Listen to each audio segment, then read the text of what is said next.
ગુજરાત ભાજપ પ્રદેશ પ્રમુખ જગદીશ વિશ્વકર્મા દ્વારા ગઈકાલે પ્રદેશ સંગઠનના હોદ્દેદારો તથા વિવિધ મોરચાના પ્રમુખોની જાહેરાત કરવામાં આવી હતી.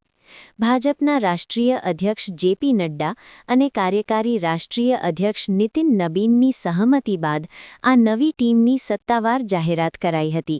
પ્રદેશ પ્રમુખ તરીકે જગદીશ વિશ્વકર્માની જાહેરાત થયા બાદ શનિવારે મોડી રાત્રે તેમની સંપૂર્ણ ટીમ જાહેર કરવામાં આવી હતી, જેમાં વડોદરાના યુવા સાંસદ ડોક્ટર હેમાંગ જોશીને ગુજરાત પ્રદેશ બીજેપી યુવા મોરચાના અધ્યક્ષ તરીકે જવાબદારી સોંપવામાં આવી છે, જેને લઈને આજે વડોદરામાં ઠેર ઠેર વિવિધ કાર્યક્રમો પ્રસંગે ડોક્ટર હેમાંગ જોશીને અગ્રણીઓ, કાર્યકર્તાઓ દ્વારા સ્વાગત કરી તેઓને અભિનંદન આપ્યા હતા.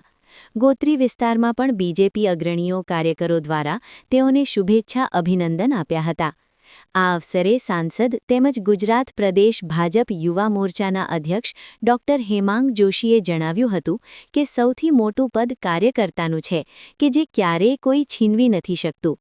આ તો એક જવાબદારી મને મળી છે, એ માટે આપણા કેન્દ્રીય નેતૃત્વ, પ્રદેશ નેતૃત્વનો આભાર માનું છું. આગળ વિકસિત ભારત, વિકસિત ગુજરાતનું લક્ષ્ય લઈને ચાલી રહ્યા છીએ, ત્યારે આ લક્ષ્યમાં એક સૈનિક તરીકે તમામ કાર્યકર્તાઓ સાથે મળી અથાગ મહેનત કરીશ, એની ખાતરી આપું છું. યુવાનોને મેસેજ છે કે ક્યારેય પણ જે કોઈ કાર્ય કરીએ એ કશું મેળવવા માટે નહીં, પણ સમાજને કશું આપવા કાર્ય કરવું જોઈએ, જ્યારે બાકીની વસ્તુ આપણને આપોઆપ મળી જતી હોય છે. હું માનું છું કે સદૈવ કાર્યકર્તાના ભાવથી ભારતીય જનતા પાર્ટીનો કાર્યકર્તા જ્યારે કામ કરતો હોય ત્યારે સૌથી મોટું પદ જ એક કાર્યકર્તાનું પદ છે. એ ક્યારેય પણ આપણી પાસેથી કોઈ છીનવી નથી શકતું. આ તો એક જવાબદારી કે જે યુવા મોરચાના પ્રદેશ અધ્યક્ષની મને મળી છે.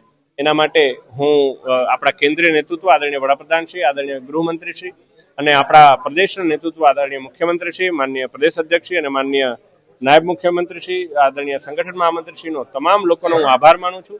અને આગળ વિકસિત ભારતથી વિકસિત ગુજરાતનું જે આ લક્ષ્ય લઈને આપણે ચાલી રહ્યા છે, ત્યારે આ લક્ષ્યની અંદર એક સૈનિક તરીકે તમામ કાર્યકર્તાઓ સાથે મળી અને અથાગ મહેનત કરીશ, એ બાબતની ખાતરી આપું છું. યુવાનોને મારો એક જ મેસેજ છે કે આદરણીય વડાપ્રધાનશ્રીનો જે તમામ યુવાનોને મેસેજ છે કે આપણે ક્યારેય પણ જે કોઈ પણ કાર્ય કરીએ એ કશું મેળવવા માટે નહીં, પરંતુ સમાજને કશું આપવા માટે કાર્ય કરવું જોઈએ.